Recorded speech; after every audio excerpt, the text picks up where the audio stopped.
All right, so we talked a little bit about diffusion yesterday. Just a quick reminder. Diffusion is when things move from high to low concentration. Moves down a gradient. Just another way of saying high to low. It's a passive process, meaning the cell does not have to use its own what? Own energy. What provides the energy to make the stuff move? Heat. Thermal energy in the environment. Heat. Normal heat that's already there. All particles, as long as there's heat, are always moving, randomly and rapidly. That random, rapid motion caused by heat is called Brownian motion. That's what causes diffusion. Now, we talked about other things that can affect the rate of diffusion. The bigger the gradient, the what? Faster diffusion is going to happen. The higher the temperature, the faster diffusion. The bigger the things that are trying to diffuse, slower. Just a few things that might affect rates of diffusion.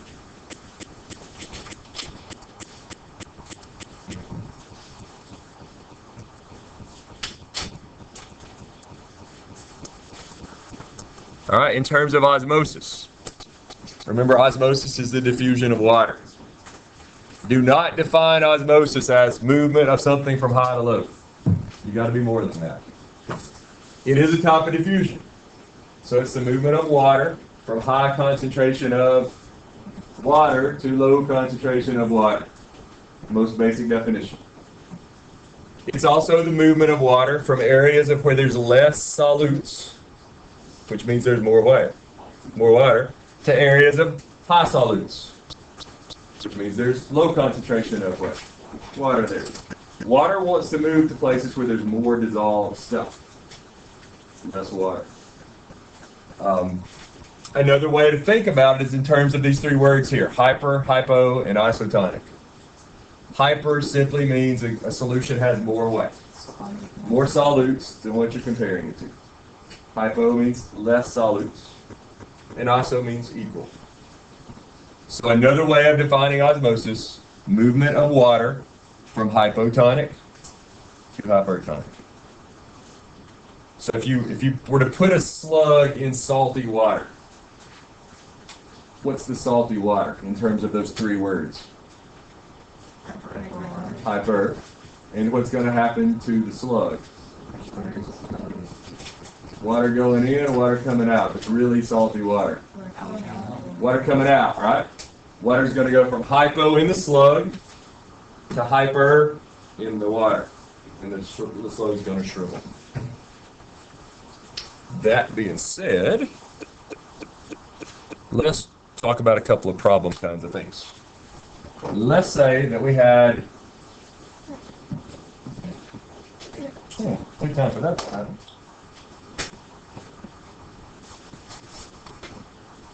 Let me try plan B, see if this works. Maybe not. So let me try plan C.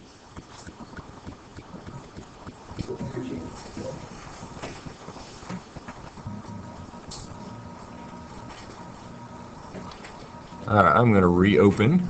Try again. I am.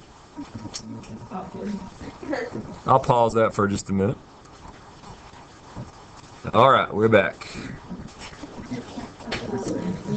All right, let's say that we had a setup like this. We've got a container, and in this container, let's say there's a solution that is 0.4 molar sucrose. Well, let's just say it's salt, right? Sodium chloride.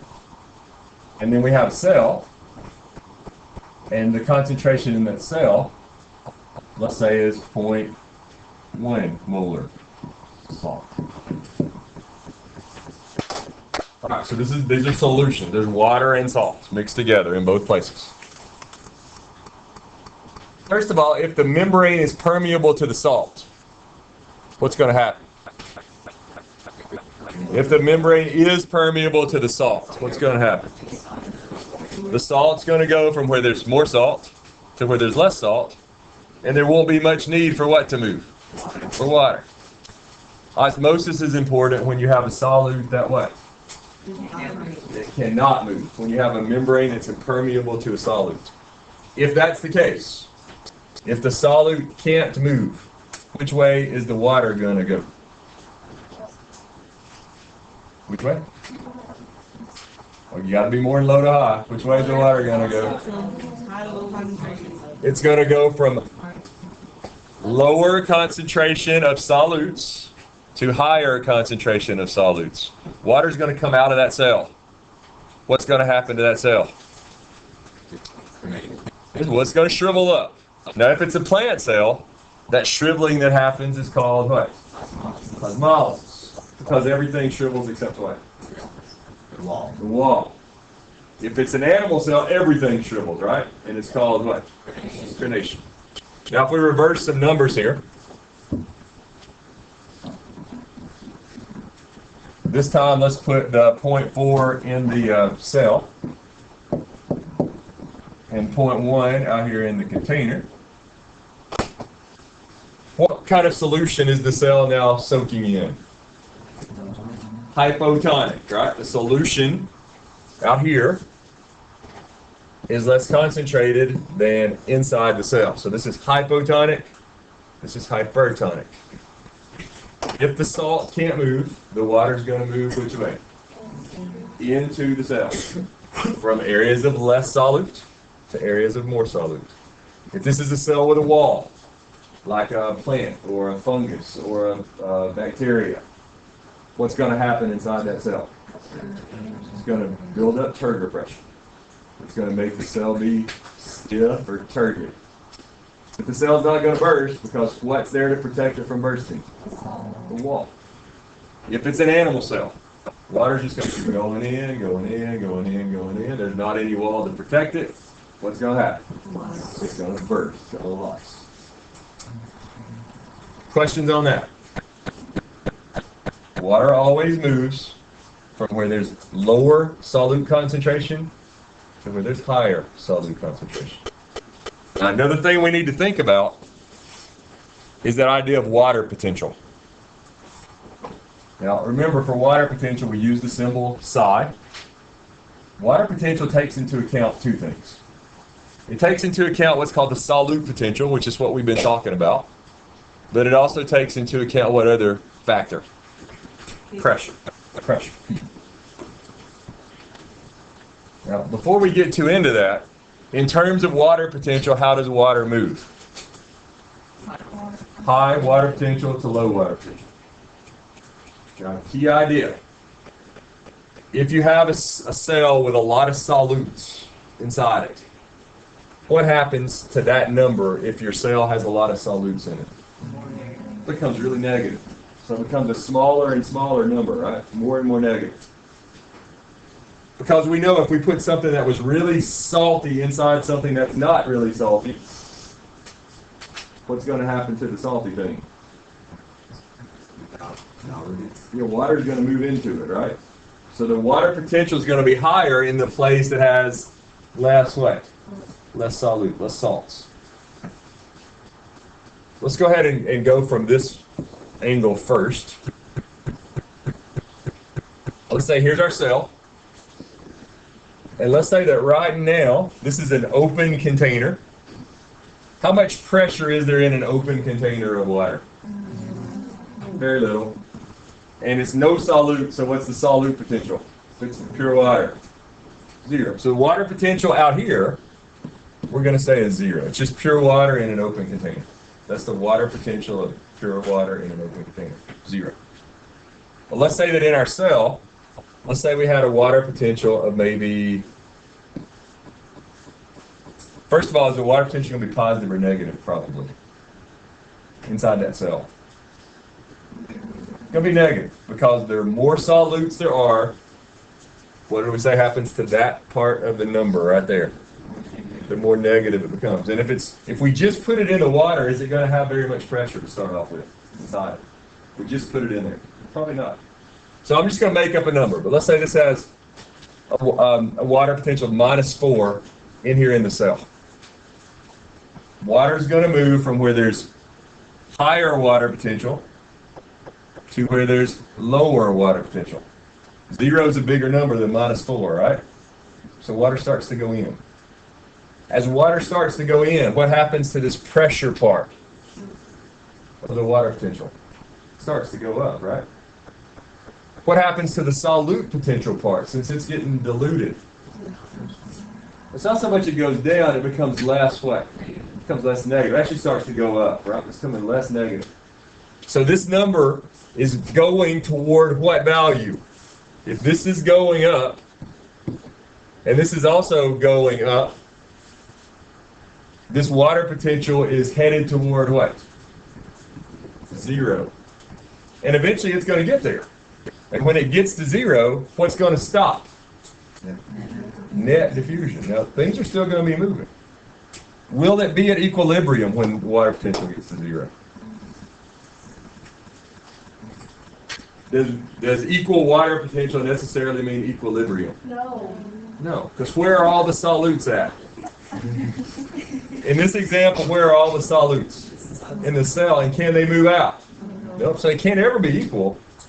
What makes diffusion stop? Because we're not equal, what's going to make it stop? The back pressure. Water's trying to go in, but what's the pressure doing?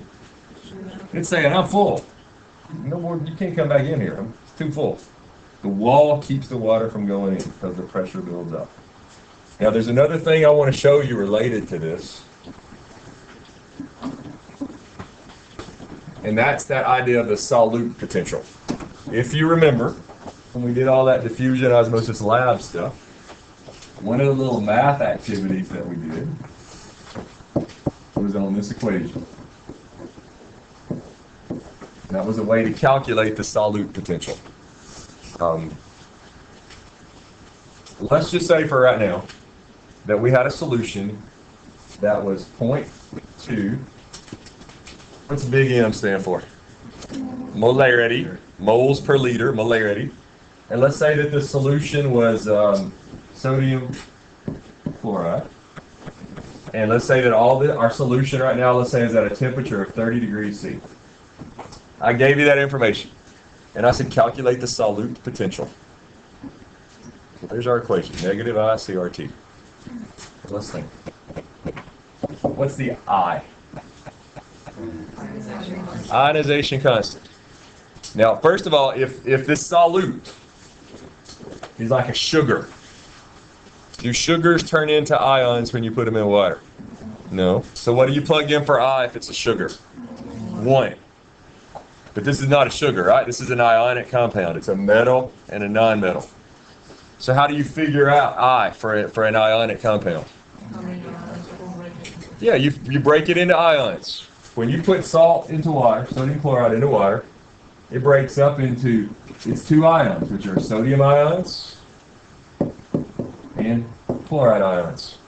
So 1 formula unit of sodium chloride breaks into 2 units of ions. So the ionization constant is 2. Now on the other hand, let's say we had this. Let's say we had aluminum oxide. Let's say that was our salt. This is a different setup. What's that going to break up into? It's going to break up into 2 aluminum ions and what? 3 oxide ions, 5 total ions. So the ionization constant for that would be 5. So you break it into its ions, that's what you plug in for I. If it's a sugar, there are no ions, you just put in 1. So in our example, get this out of the way so it doesn't confuse us. In our example, our ionization constant is 2. What's C? What's C stand for?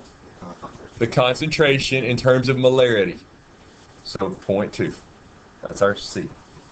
And I'm going to go ahead and write that. 0.20. What's the big M actually mean again? Moles per liter. I'm going to write it that way so we can see the units. Moles per liter. And remember that's 0.2. My marker's not exactly cooperating here. R is what we call the gas constant or pressure constant. And the value for that, I would give you this on the test if you needed it, but it's 0.0831. And the units are kind of crazy on this.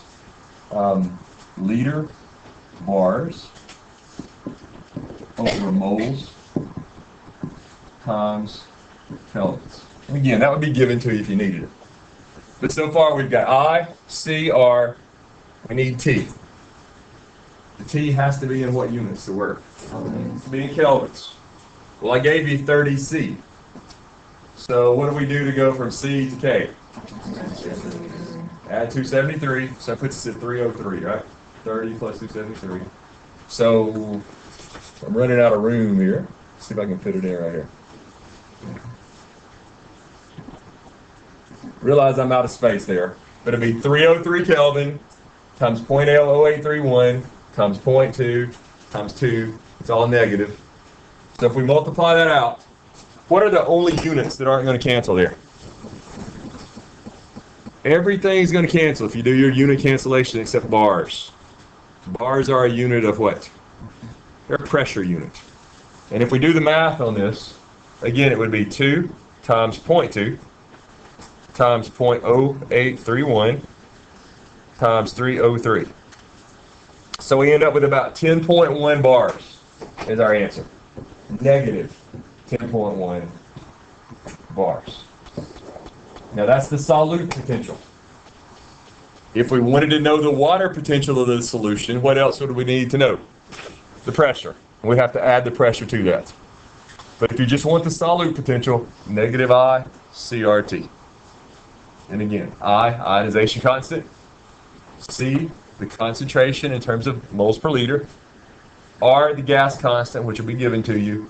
And T is the Kelvin temperature. It has to be the absolute, sometimes Kelvin temperature is called absolute temperature. Make sense? All right. Are we going to have to find out water potential? Yes. We have to. What's the?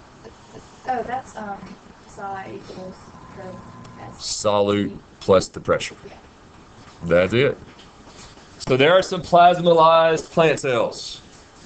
Cells plasmolize when you put them in what kind of solution? What? Hypertonic, salty. The water moves out.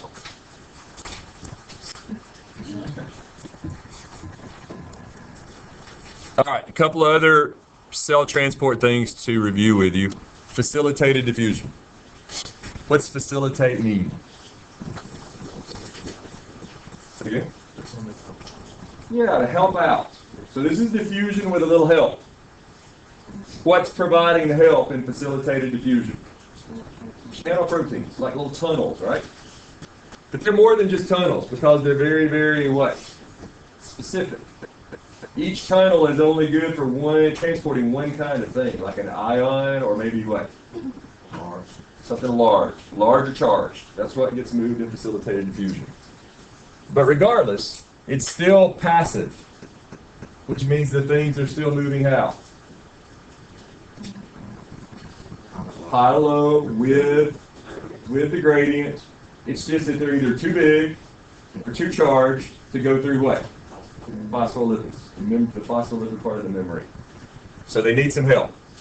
Now in terms of things in real life where this would happen, this is one way that sugars get moved in and out of your cells, amino acids, and also all kinds of ions like sodiums and potassium and calcium and chlorides and all those ions that your nerves specifically need. A lot of times they'll get moved by facilitated diffusion.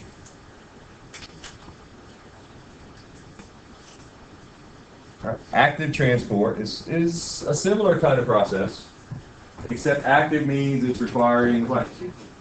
ATP what? What do we do to ATP to get the energy out? Hydrolysis. You made it into a verb there, nice, I like it. He said hydrolysize it. ATP hydrolysis. Break it down to get the energy out. Active transport is active because things are getting moved opposite of the way nature wants them to go. Nature wants to get to equilibrium, right? Passive transport is trying to do that. Here we're not trying to get to equilibrium, we're trying to build up something. In photosynthesis, what are we trying to build up? What kind of gradient? An H plus gradient. In cell respiration, we're trying to build up a gradient, right? In our nerves, we're trying to build up a gradient of what? sodium and potassium. So we're pumping these things backward against the gradient so that we can build up a concentration gradient, which we know is a way to store what? Potential energy. So key things to know: active transport, first of all, requires energy. It's moving things against the gradient from low to high. Maybe the most important example of this in your body is the sodium-potassium pump. It's what's responsible for building up that gradient of sodiums and potassiums in your nerves. Very important. It's also important in cell respiration and photosynthesis. You know that by now. Proton gradients. Do you know how the sodium and potassium pump functions? Just know that it's important in nerves right now. We're about to go into the nervous system, so we'll get details later. Another form of active transport is called endocytosis. That means literally what? Yeah, but if you just look at the literal meaning of the word, it means into the cell. What we're taking in, though, during endocytosis, when we're talking about diffusion and facilitated diffusion and active transport, we're talking about moving around what kinds of things? Small little molecules or ions, atoms, tiny particles. Here we're talking about big stuff. So endocytosis is engulfing large particles and invaginating them inside the cell, putting them in a vacuole, closing them up, and probably later doing what to those things that got invaginated? Intracellular digestion, breaking them down, using enzymes from lysosomes. Now there's two kinds of endocytosis that we're going to mention, maybe three, depending on how we divide it up here. Phagocytosis is the one you hear the most about. That literally means the cell doing what? Eating. Because it's taking in what kinds of particles? Large solid things. So it might be a white blood cell taking in a virus. It might be an amoeba eating a paramecium. That's the video we actually saw a live shot of. It could be cells in your spleen, phagocytizing old red blood cells to get rid of them. That happens a lot. But the key thing is here, after the engulfing, these things are enclosed in a vacuole, and the lysosomes will come along and dump their hydrolytic enzymes into those vacuoles and do intracellular digestion, break this thing down. And what's going to happen to the pieces of the thing that it broke down? They'll either get pushed out, but oftentimes they'll get reused by the cell, right? So if you break down a virus, the pieces of that virus's proteins might actually become part of your body. You recycle the pieces of anything you use. Your body's pretty green. It recycles things. It's pretty conservative on most of its actions. Intracellular digestion happens during endocytosis or just back? Both. Not so necessary with pino because it's already what kind of form? Yeah, when you do pinocytosis, you're taking in large amounts of things that are already dissolved. So it's not solid things. You're taking in large amounts of dissolved solids. It's essentially what pinocytosis is. This has a lot of functions in your body. It might be how your body's taking in groups of enzymes, hormones, other blood-borne materials. Also realize that this sometimes involves receptors, sort of like with hormones. Let's look at a picture here first. Occasionally, in some forms, the solutes will bind to receptors, and that'll trigger the cell to invaginate and pull them in. So that's one kind of pinocytosis. That's why it's sometimes called receptor-mediated endocytosis. Sometimes it doesn't require a receptor, and you can see that the membrane is just invaginating around these solutes, pulling them in, closing it off. Pinocytosis. Taking in large amounts of dissolved substances, solutes. And phagocytosis, here with a typo on the screen, phagocytosis. It's not really phagocytosis. Phagocytosis, should be a G. Surround, engulf, close up in a vacuole, turn the enzymes from the lysosomes loose in there, break it down, reuse the parts. And that is pretty much cell transport. Any cell transport questions? Yes. Yes. So if you can bionic form like what? Large particles. Yeah, exocytosis is how it's pushed out.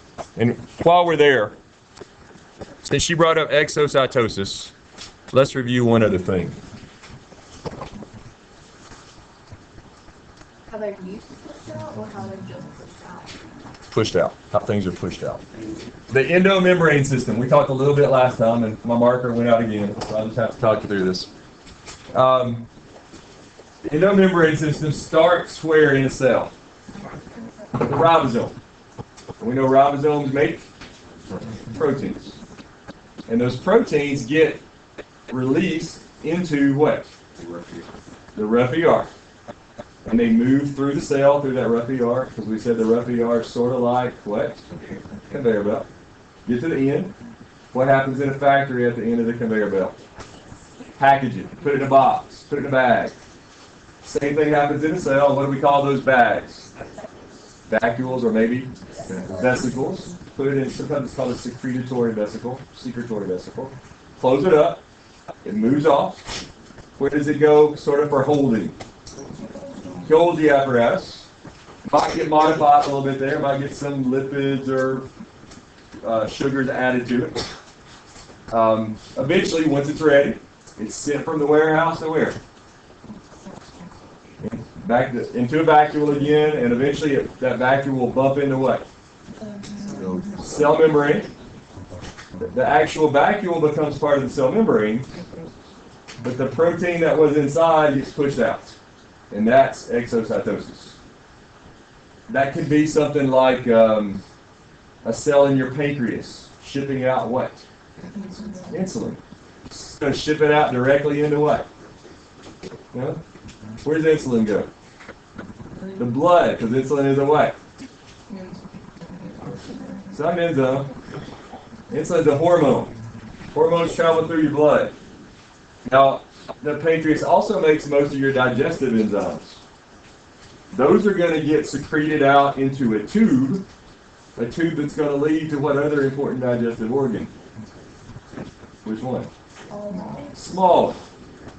But either way, that's exocytosis.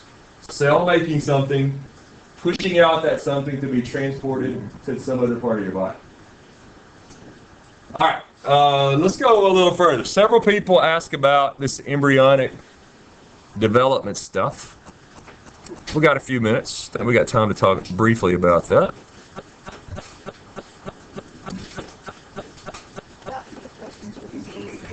There's about 10 questions between fungi and embryonic development. Did we do that in the second section? We did several of them, and you had a couple of Moodle assignments too. Yes. All right, so this is kind of what we'll finish today up with. First of all, a metazoan. That's a word you ought to know. Metazoan. That's an animal. Zo means animal, right? Z-O-A or Z-O, animal. But these are animals that have real what? Tissues. Turns out this is just about every animal that I can think of, except for a sponge. A sponge is just sort of a whole hunk of cells that aren't very organized. But all other animals have some kind of tissues. They're related cells that are organized. So we're looking at how embryos develop. First stage, called fertilization. Haploid egg plus haploid sperm. They get together. In one of your Moodle assignments, you had to look up some terms related to this. And one of the terms that you looked up was a word called an acrosome. Anybody remember what that was? Definitely not. Acrosome. It's at the front of the sperm, and it's like kind of like digestive enzymes that burrows its way into the egg. Right. The egg has a coat around it. It's got several layers of stuff around it. The sperm, the acrosome, you might think of as sort of like a shovel. It's the head of the sperm. It's got enzymes in it whose job it is to burrow through that egg, to eat its way into the egg, basically. That's what the acrosome is. As soon as one sperm makes it through, what's the egg better do? It better find a way to close up, because what happens if more than one sperm get in there? Then you got an extra set of DNA, and that's bad, right? So after one sperm makes it through, the egg actually has a way to harden the coat, so no more can get through, almost instantaneously. That egg, the covering around the egg hardens so that it blocks the others out. Because if more than one get in, that baby's never going to make it. It's never going to make it to an actual baby. Too many chromosomes is bad. Regardless, egg plus sperm give you a zygote, the first cell that makes you. That cell's diploid, which means it has two sets of chromosomes. Pretty quickly after fertilization, that one cell is going to start to cleave. Cleave means what? Split. Split through what process? Mitosis. It's just going to make identical copies.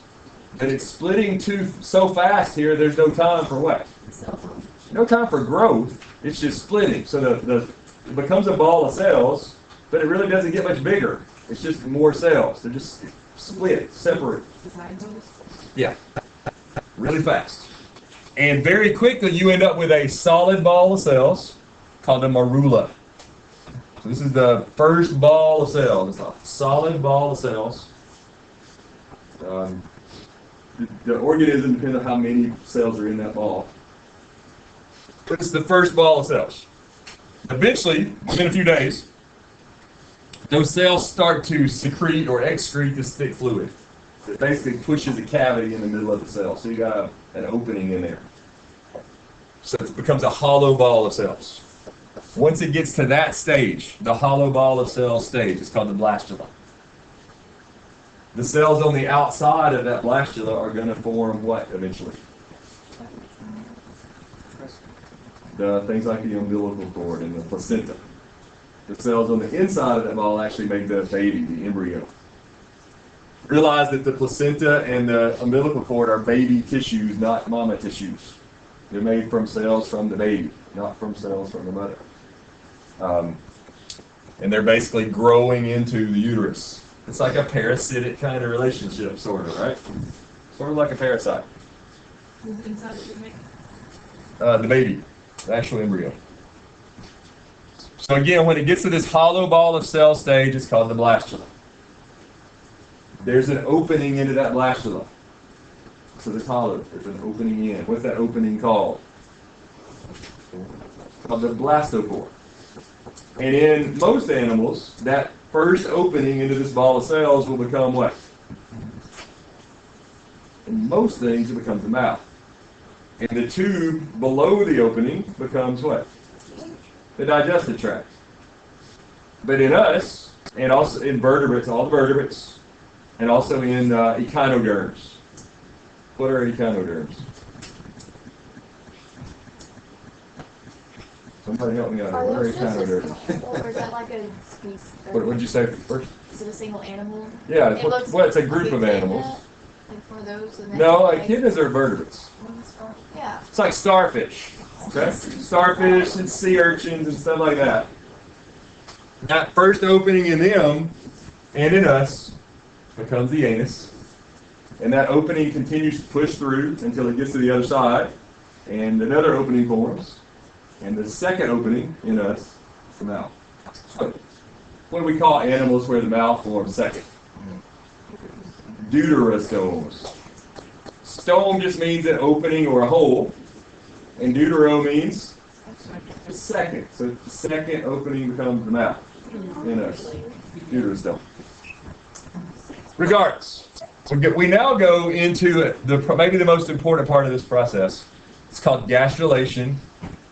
The cells in this ball start to organize themselves into three distinct layers. The three layers are called germ layers. Well, what do we call the cells in those layers? They're stem cells. Stem cells are the cells that can do what? They can be all they want to be, right? They haven't differentiated yet. They haven't decided what they want to be when they grow up. So they have the potential to make anything.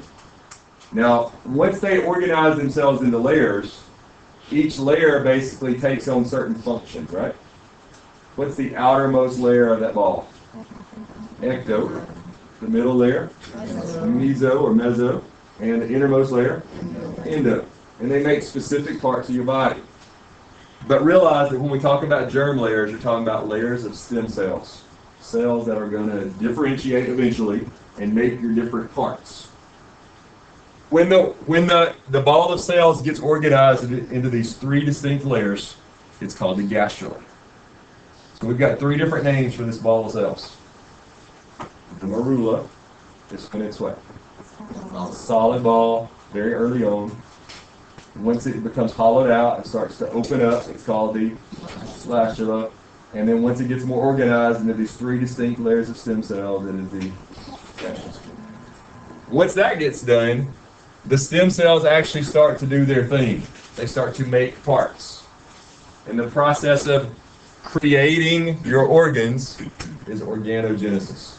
Because remember, genesis doesn't mean the beginning, it means the what? The creation of organs. So all your different organ systems start to get made. One of the earliest organ systems to be made is the nervous system. Kind of makes sense, you'd start with your brain, right?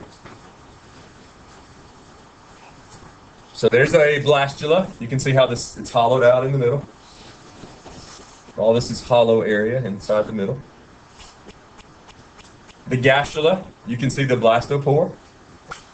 It's hard to tell where the germ layers are at in there, but they've got labeled the ectoderm on the outside, the endoderm on the middle, and then the mesoderm, well, I said that backwards, endoderm on the very innermost part, and the mesoderm would be somewhere in the middle there. And this cavity that's forming, that's going to make what? It's going to make your digestive system. Here they call it the primitive gut. It's going to become the digestive system. And eventually it's going to push its way all the way through to over here.